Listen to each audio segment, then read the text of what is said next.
Para todos. El día de hoy voy a presentar el tema de facomatosis y voy a iniciar hablando sobre un caso clínico. Este caso clínico es de la doctora Bahamón en Pasto.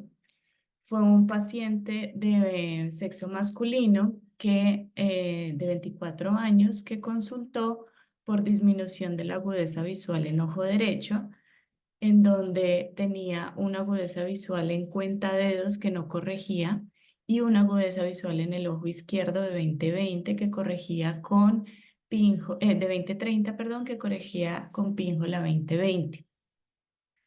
Como antecedentes ya tenía diagnosticado un antecedente de una malformación vascular retiniana en ojo derecho y desde la infancia una mala visión, pero que había empeorado en los últimos días, y tenía un antecedente de un hemangioma cerebral embolizado y tratado quirúrgicamente en el 2014. Entonces, estas son las fotos del fondo de ojo del fondo de ojo del ojo derecho, en donde podemos ver una ausencia del contorno del nervio óptico y se ven una malformación arteriovenosa, unos vasos ingurgitados que salen del nervio óptico con un edema macular generalizado con hemorragias intrarretinianas en 4 cuadrantes y exudados blandos en 4 cuadrantes. En la periferia se podían notar como áreas de isquemia, como la retina pálida isquémica y, y los vasos filiformes y vasos en hilos vasos muy ingurgitados y muy pequeños en la periferia como signo de isquemia. Entonces se le hizo un diagnóstico de un síndrome de Wilborn Mason con una oclusión de vena central de la retina asociada. Se le solicitó una angiografía en donde se evidencia pues la malformación racemosa que sale del nervio óptico, y se evidenciaron unas áreas de isquemia, grandes áreas de isquemia periféricas en la periferia de los 4 cuadrantes, y se le solicitó un OCT de mácula en donde se evidenciaba un edema macular con pérdida de todas de las capas internas y externas de la retina, y se evidenciaban estas lesiones como cavitaciones, como en forma de cavitaciones que producen sombra posterior, que son la malformación vascular cuando entra a la retina, que producen estas como áreas de cavitación con sombra posterior. Entonces al paciente se le hizo, pues como ya dije, el diagnóstico ya la tenía, pero se le hizo un diagnóstico de un síndrome de Wilber-Mason con oclusión de vena central de la retina asociada. Se trató con fotocoagulación láser y terapia antiangiogénica, 3 dosis de aflibercept. Se le solicitó nuevo CT y angiografía luego de la terapia, y se evidenció ya una mejoría del edema macular. Sin embargo, pues con una desorganización de las capas internas y externas de la retina, y se evidenció pues una membrana epirretiniana. Y en la angiografía ya se evidencia que se puede ver mejor el nervio óptico, ya no hay ese edema del nervio óptico, una mejoría del edema macular, y en la periferia pues se ven el láser, pero todavía se ven ciertas áreas de isquemia que están descubiertas del láser, por lo cual se hizo una nueva sesión de láser guiado por angiografía para cubrir estas áreas de isquemia. El paciente posterior a esto pues no recuperó agudeza visual, igual él refería que tenía una mala agudeza visual desde la infancia. La agudeza visual del ojo derecho continuó en cuenta dedos, en el izquierdo tenía un fondo de ojo normal, Y quería traer pues este caso porque aunque son, las facomatosis son enfermedades raras, pues se pueden presentar entonces para tenerlas en cuenta. Como introducción, entonces, la facomatosis, la palabra facomatosis es derivada del griego facos, que significa lenteja o mancha, y oma, que significa crecimiento anormal, y osis, un proceso patológico. Fue escrito por primera vez por Van der Hoof en 1923 y son anomalías del desarrollo embrionario, también conocidas como síndrome neurooculocutáneo por los órganos que implica estas enfermedades, y son amartoblastosis. Son trastornos hereditarios que en la mayoría son autosómicos dominantes, son multisistémicos, por lo cual los pacientes requieren un manejo multidisciplinario, y son migraciones y diferenciaciones anómalas de células de la cresta neural. Entonces, los amartomas son crecimientos desorganizados de células que normalmente están en ese tejido, y son crecimientos desorganizados de la piel, del sistema nervioso central y de los ojos. Se pueden dividir en vasculares y no vasculares. Las vasculares son la enfermedad de Whipple-Lindo, el Wirbon-Mason, el hemangioma cavernoso de la retina y el síndrome de Sturge-Weber. Y las no vasculares son las neurofibromatosis y las esclerosis tuberosas. Ya voy a hablar de cada una de ellas. Entonces voy a empezar con el síndrome de Wirbon-Mason, que es un hemangioma racemoso de la retina, en donde se producen comunicaciones arteriovenosas benignas, y es una condición, pues como ya había dicho, rara, y siempre se presenta unilateral. Hay que tener en cuenta que hasta el 30% de los pacientes que tienen esta condición en el ojo o en pues, los cambios que tienen retinales tienen hallazgos cerebrales. Entonces, si nosotros somos los que hacemos el diagnóstico, siempre tenemos que enviar el paciente a neurología para que le hagan estudios, porque probablemente también va a tener un hemangioma racemoso, un hemangioma cerebral. Estas comunicaciones arteriovenosas tienen un alto flujo arterial, en donde es un flujo turbulento, y al tener un flujo turbulento producen un daño en la pared del vaso que puede producir hemorragias, trombosis y oclusiones venosas. Se clasifican en tres grupos. En el grupo 1 es una red capilar anormal, pero no tienen ingurgitación de estos vasos ni el calibre tan grande de los vasos.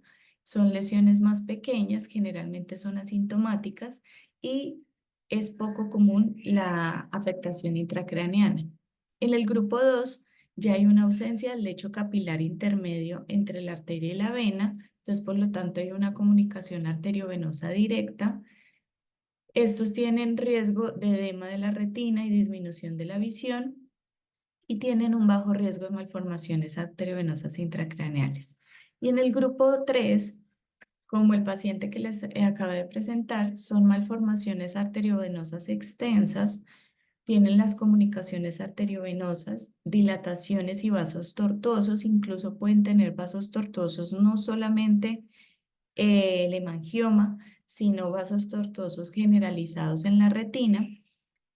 No es posible diferenciar entre arterias y venas, y estos pacientes tienen alto riesgo de pérdida y disminución de la visión por compresión directa de la retina en la capa de fibras nerviosas, del nervio óptico, que generalmente producen oclusiones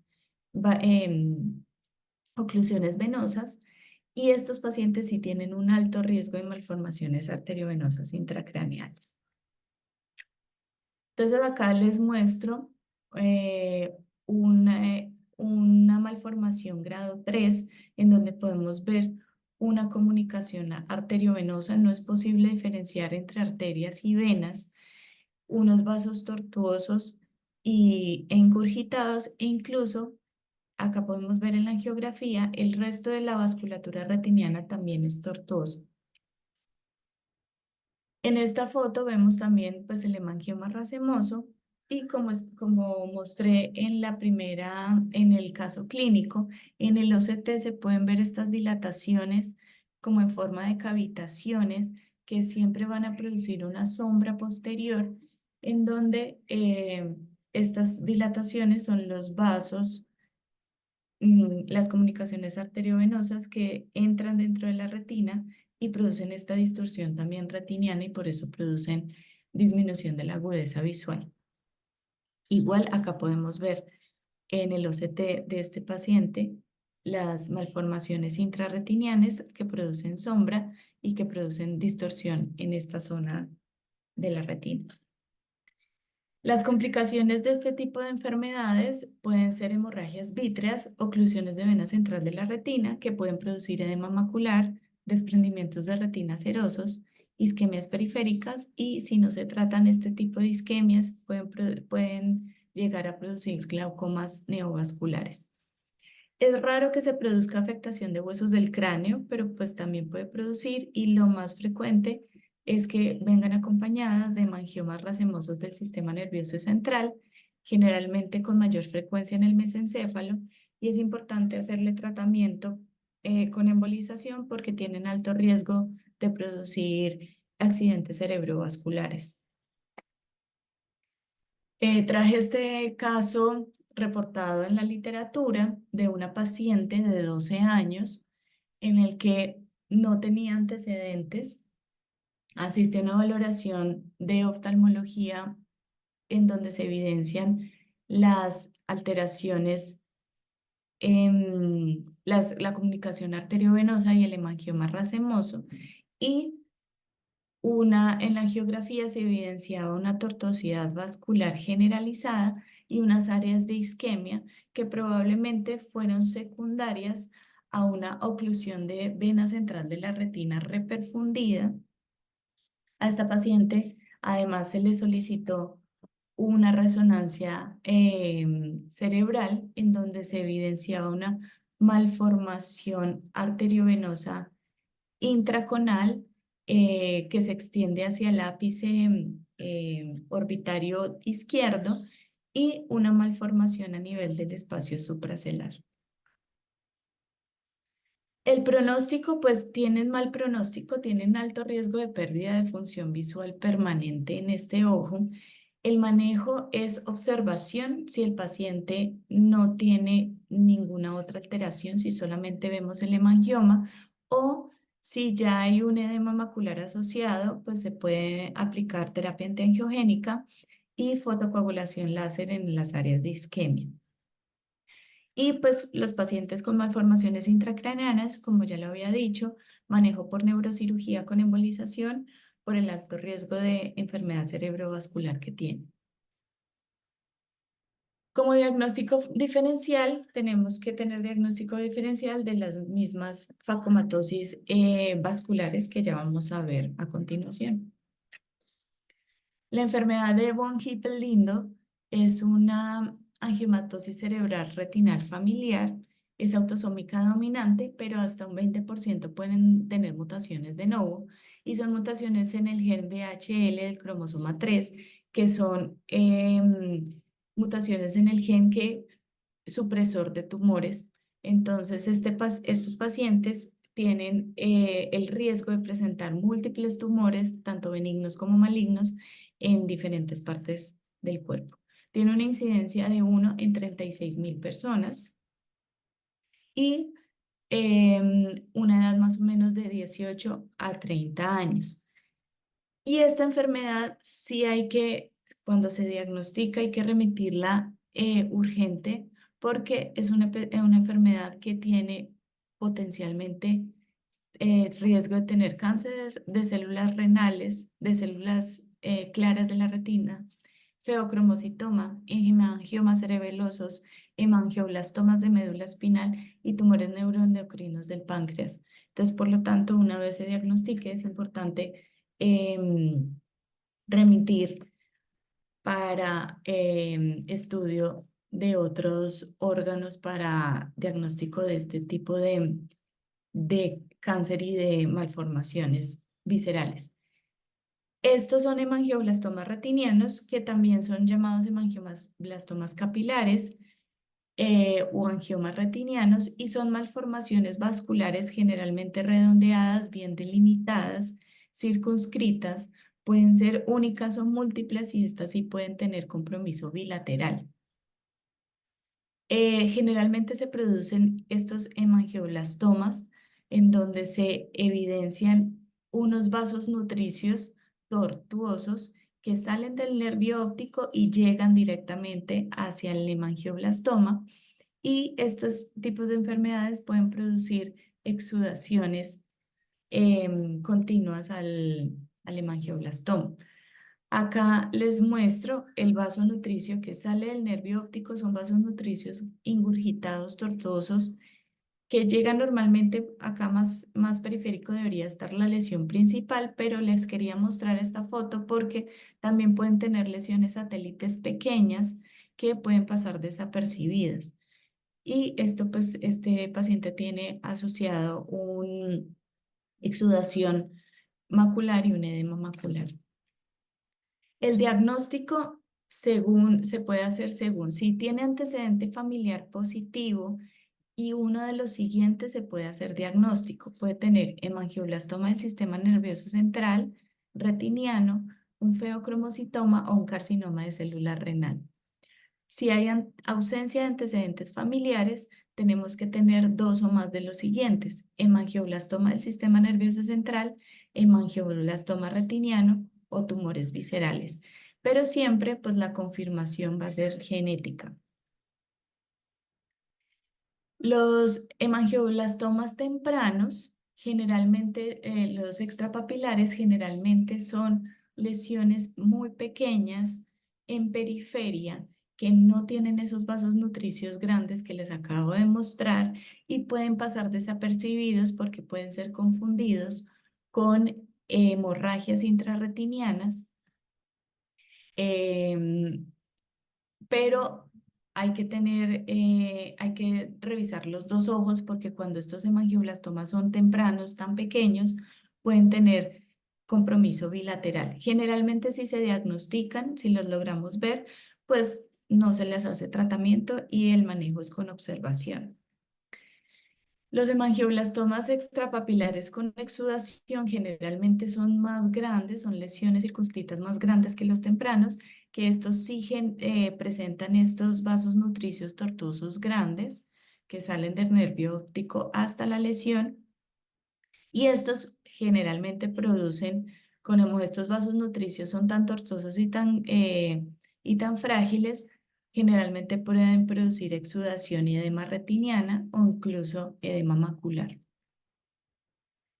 Cuando los hemangioblastomas retinianos son yuxtapapilares, pueden tener o no exudación y son difíciles de diagnosticar porque si vemos en esta foto a color, vemos una gran exudación macular con edema macular asociado.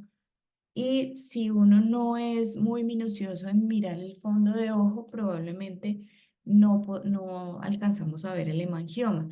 Al hacer la angiografía, se evidencia la malformación aquí yuxtapapilar, que son vasos tortuosos mucho más pequeños, y pues ahí ya podemos hacer el diagnóstico de un hemangioma retiniano yuxtapapilar. Generalmente estos pacientes tienen ausencia de vasos nutricios y pueden generar edemas maculares graves, difusos, y estas lesiones en la angiografía generalmente producen fuga del medio de contraste. El tratamiento entonces es según la localización. Generalmente los extrapapilares son lesiones, cuando son lesiones pequeñas de menos de 1,5 milímetros o de un diámetro de disco, se puede hacer fotocoagulación láser, en donde la duración debe ser prolongada de 0,2 a 0,4 segundos, y se hace hasta lograr el blanqueamiento de toda la superficie del tumor. Y estos pacientes deben hacerse seguimiento porque hay riesgo de recurrencia de esta misma lesión o de nuevas lesiones. Este es un paciente eh, que tiene un hemangioblastoma intramacular.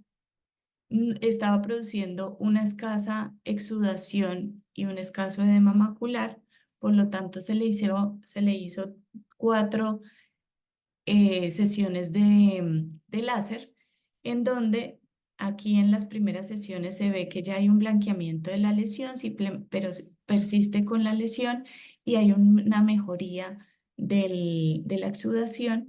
Y un año después, ya después de que se le hicieron las 4 sesiones de fotocoagulación, pues se ve la regresión completa de la lesión.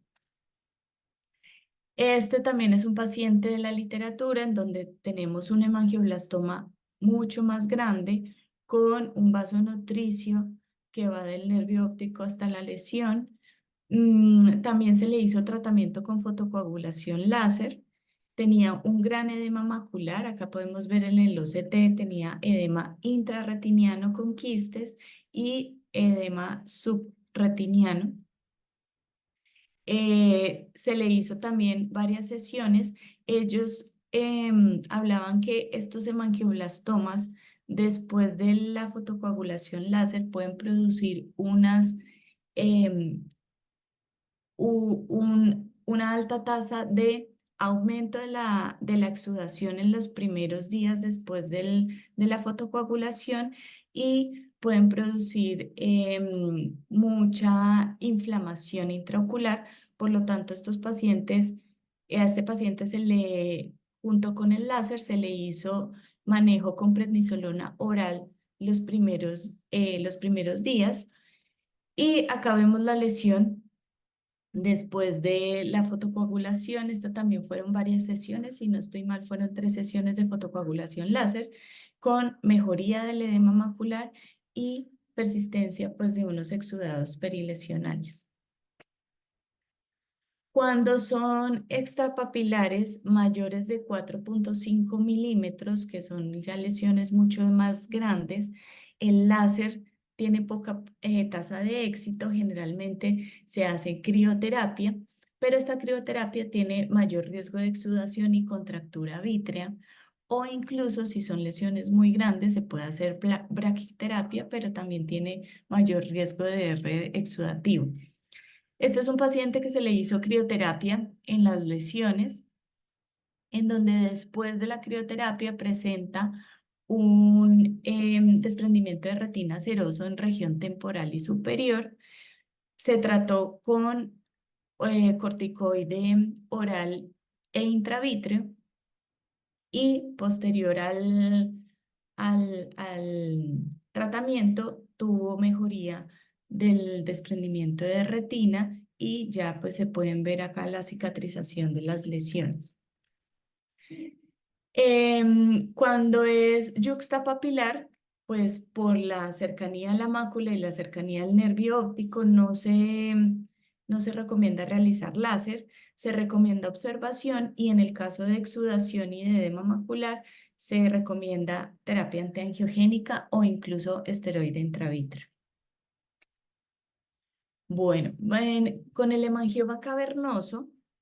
El hemangioma cavernoso son malformaciones vasculares amartomatosas benignas, generalmente son unilaterales y son autosómicas dominantes.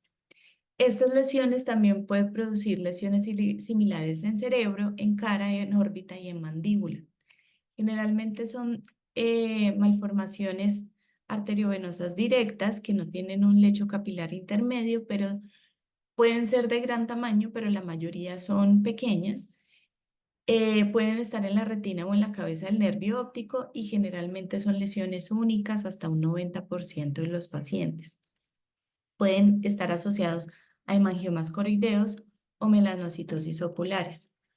Entonces, estas lesiones son un grupo de sáculos de color rojo oscuro que generalmente tienen proliferación fibroglial, involucran las capas internas de la retina o la superficie del nervio óptico tienen un llenado lento en la angiografía, generalmente, miren que acá todos los vasos intrarretinianos ya tienen un llenado, incluso la coroides, y estas lesiones hasta ahora no se han llenado y finalmente tienen un llenado pues mucho más lento. Generalmente no producen fugas y son lesiones periféricas asintomáticas. Acá podemos ver una lesión grande, periférica, en donde vemos el llenado capilar, el llenado, perdón, del hemangioma, sin alteraciones alrededor de la retina, sin fugas, sin exudación. Por lo tanto, estas lesiones simplemente se deben observar. Y estas son hemangiomas que están encima del nervio óptico y producen estas lesiones como en forma de cavitaciones intrarretinianas. Estas generalmente son de mal pronóstico, producen disminución de la agudeza visual marcada, pero también el tratamiento es observación. Acá podemos ver un paciente que tiene una lesión de un hemangioma cavernoso intrarretiniano. Podemos ver en la angiografía el llenado lento y como por parches. Y en el OCTA se puede ver una lesión hiporreflectiva que generalmente está acompañada con lesiones intracerebrales. El diagnóstico de esta enfermedad es clínico o por angiografía. Es importante hacer la angiografía para ver si hay áreas de fuga o hay áreas contiguas al hemangioma de edema. Y el tratamiento generalmente es observación, pero pues si ya hay una hemorragia vítrea, generalmente pues ya se hace una vitrectomía posterior. Incluso hablaban de lesión, cuando son lesiones muy periféricas que están produciendo sangrado, puede hacerse crioterapia o fotocoagulación. En el síndrome de Sturge-Weber, que también es llamado hemangioblastosis encefalofacial, son amartomas congénitos del ojo, la piel y el cerebro.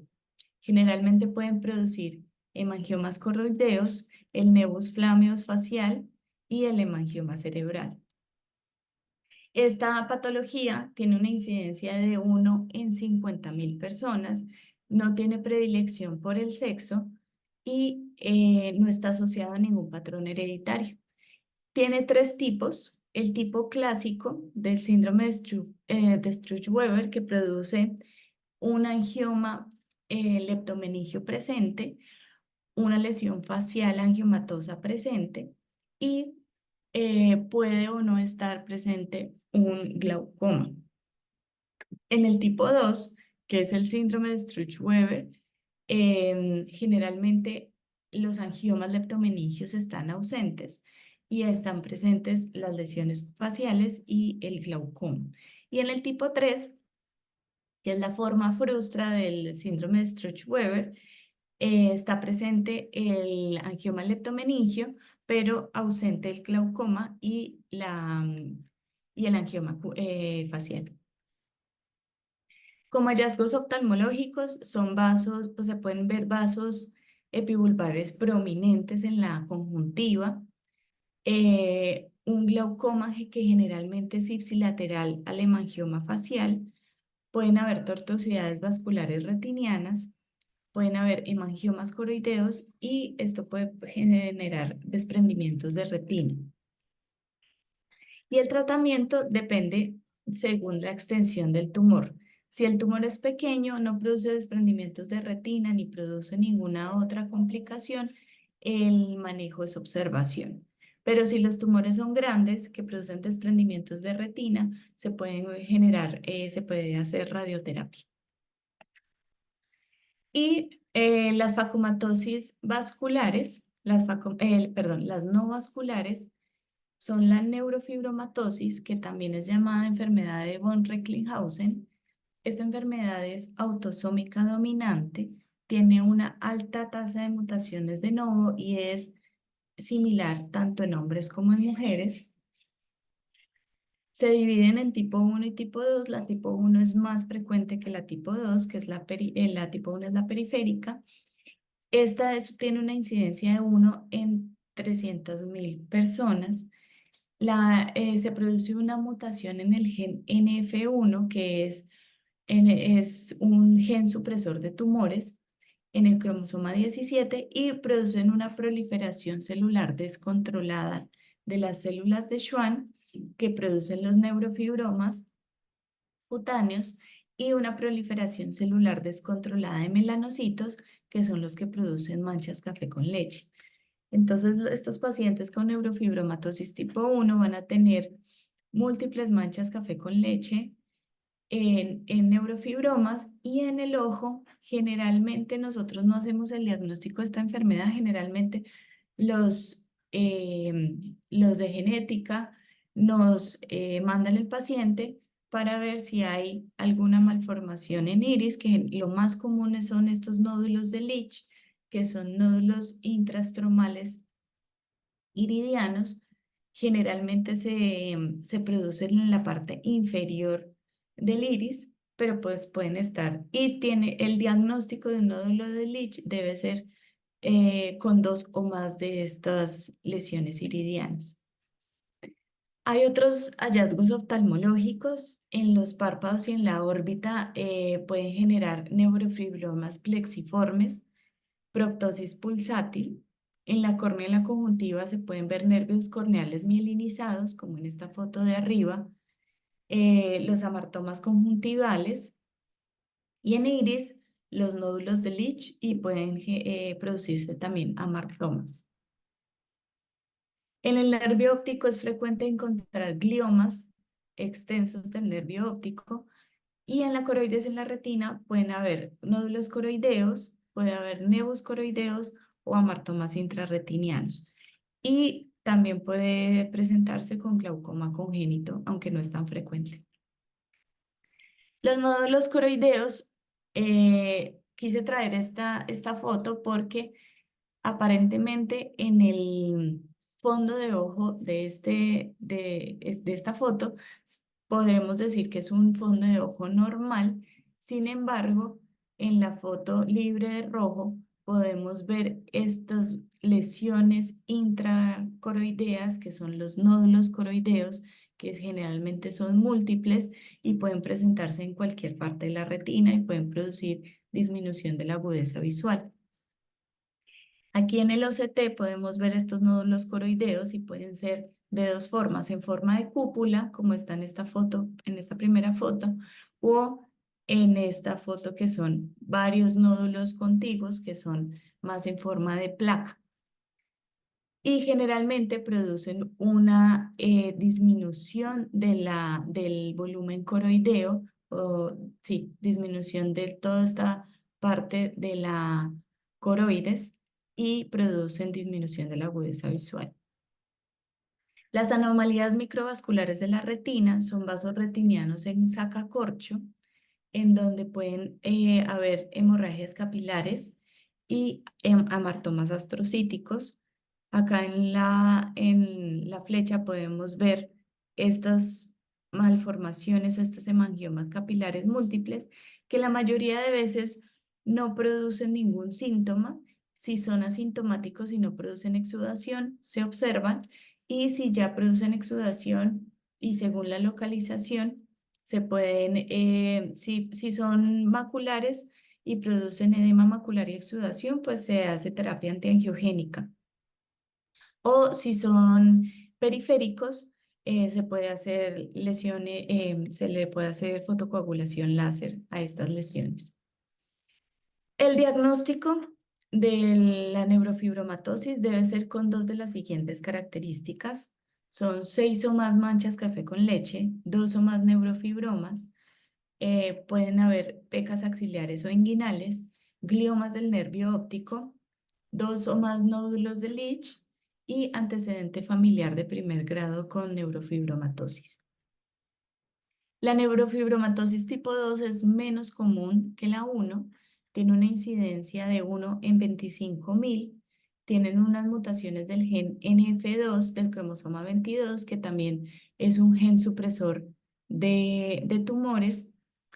Las lesiones están más asociadas al sistema nervioso central, pero también puede haber schwannomas vestibulares bilaterales, sordera total o hipoacusia, puede haber meningioma del nervio óptico, pueden haber amartomas de la retina, pero no es tan frecuente, pueden producir cataratas, estrabismos o ambliopías a edades tempranas. Y por último, la esclerosis tuberosa.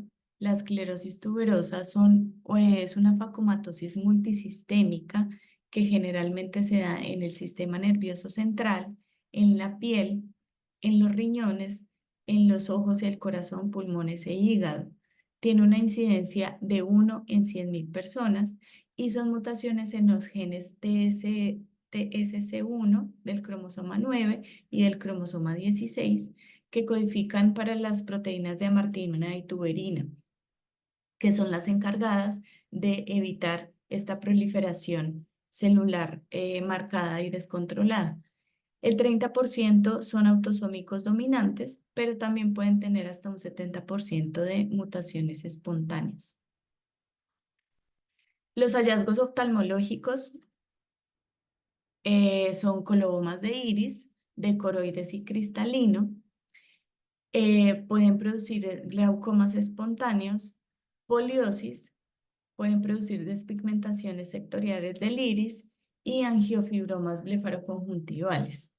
Entonces acá podemos ver la poliosis, las despigmentaciones sectoriales del iris, los colobomas, que pueden ser un coloboma completo, que incluye el coloboma de iris, coroides y cristalino, o puede ser un coloboma sectorial. Acá podemos ver un coloboma de coroides muy extenso, que estos colobomas de coroides generalmente pueden producir agudezas visuales muy reducidas. En la retina podemos ver amartomas astrocíticos, que generalmente son amartomas de las células ganglionares. Estas lesiones que vemos acá son lesiones que pueden tener una tonalidad blanquecina o grisáceo, pueden ser la primera manifestación de la enfermedad y hay varios tipos morfológicos. Uno son los cuerpos tuberosos jóvenes, que son esta foto que vemos en la parte de arriba, que son lesiones pequeñas, bien delimitadas, que generalmente no producen exudación ni producen ninguna alteración intrarretiniana, y los cuerpos tuberosos mayores, que como vemos en esta foto son lesiones poco delimitadas, elevadas, que generalmente pueden producir edema macular asociado o pues exudación, dependiendo de la localización, exudación perilesional asociada. O las lesiones transicionales, que pueden estar las dos en el mismo paciente. El manejo generalmente es observación y cuando generan este tipo de exudaciones y edema macular, pues el tratamiento puede ser con antiangiogénicos. Bueno, muchas gracias. Eso era lo que les quería compartir el día de hoy. Muy bien, Marcela, muchas gracias. Este capítulo es de enfermedades pues raras que vemos ocasionalmente y siempre pasa pues que cuando tenemos un paciente tenemos que revisar el tema Ujú. y volver a recordar. Y pues gracias a estar recordando es que uno de vez en cuando le pega a un diagnóstico. Me parece que es un tema que se prestaría muy bien para lo que usted ya ha hecho, lo de convertir la charla en website de manera que sea consulta, que sea método de consulta rápido para quien tiene un paciente que sospecha o le ayude a elevar la sospecha de que esa lesioncita que está viendo puede ser una facomatosis y piense pues en los hallazgos sistémicos para que el oftalmólogo que esté enfrentado a una lesión que lo tiene un poco desconcertado pueda entrar al sitio y ver qué otras cosas debe mirar, qué exámenes debe pedir, porque a menos que sean cosas pues muy obvias, como el caso que presentó, Sí, digamos, muy llamativas, pues a veces estos diagnósticos se pasan, ¿no? Entonces, eh, sí creo que dejaría este trabajo muy completo si hace algo parecido a lo que hizo con electrofisiología, o sea, listo. pasarlo a website con un árbol diagnóstico y una guía para el que quiera consultar sobre estas enfermedades. Se queda uno, pues no había pensado en esto antes, pero como usted mencionó la etimología, ¿de dónde sacaron? ¿Por qué decidieron ponerle ese nombre? No ve uno la lenteja por ningún lado en ninguno de Sí. los casos y qué tienen en común para llamarlos facomatosis, ¿no? Es un término muy como traído de los cabellos, a menos que alguien entienda. ¿Alguien entiende por qué ese término supuestamente describe a todas estas enfermedades o engloba estas enfermedades? Sí, no, no sé, porque las vasculares hay veces que ni siquiera tienen esa forma. No, No, pues ninguna. casi nada. De pronto la esclerosis tuberosa, podría unos escasos casitos decir, bueno, no, esto me parece a un lente que creció a una lenteja, pero de resto nada. Sí. Bueno, ¿alguna pregunta para Marcela o algún comentario de alguien que haya visto o se le hayan pasado y haya tenido después la sorpresa de de hacer el diagnóstico?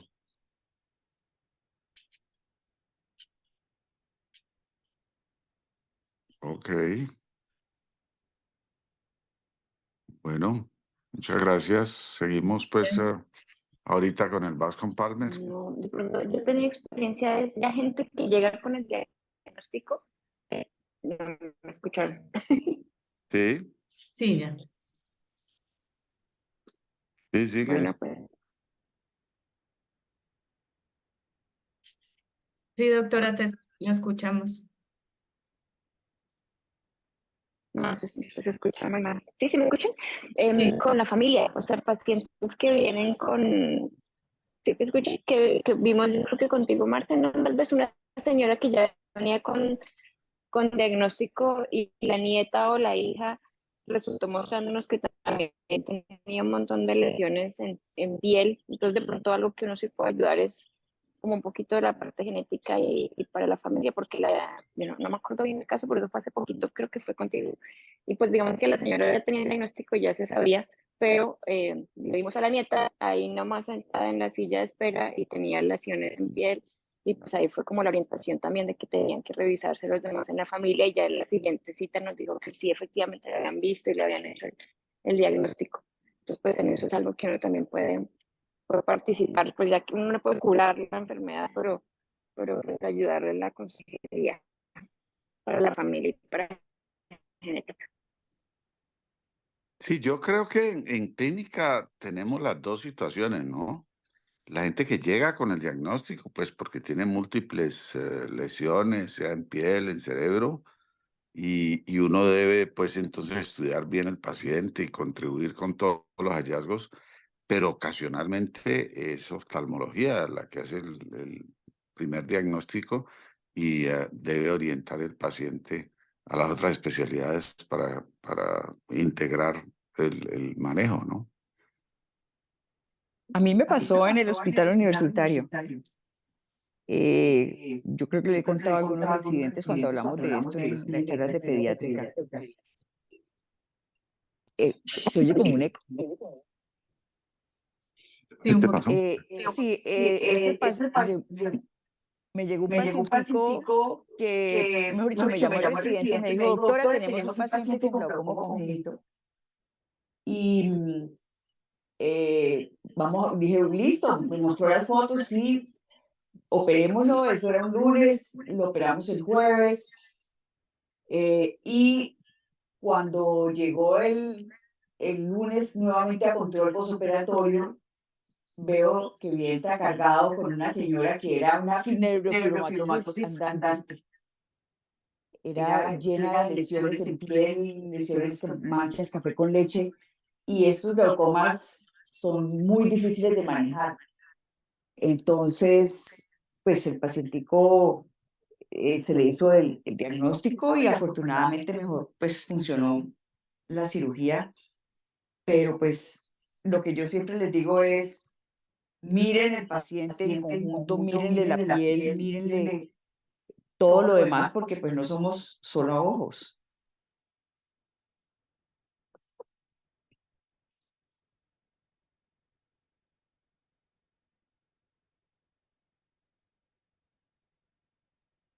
Sí, es verdad, sobre todo cuando tenemos la sospecha de una de estas enfermedades, pues hay que revisar el resto de la piel, de interrogar por familiares y todo esto, porque eso nos puede orientar mucho para hacer el diagnóstico.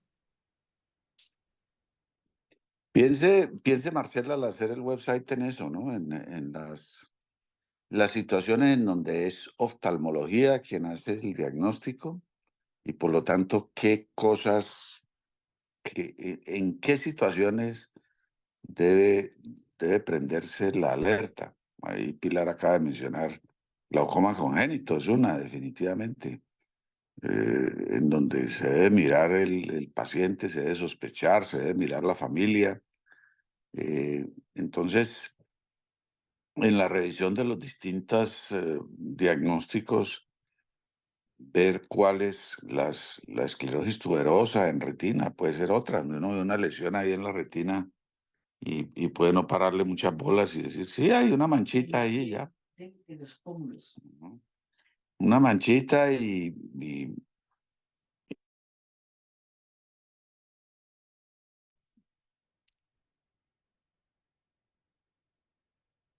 bueno, creo que estamos listos. Muchas gracias. Gracias, hasta luego.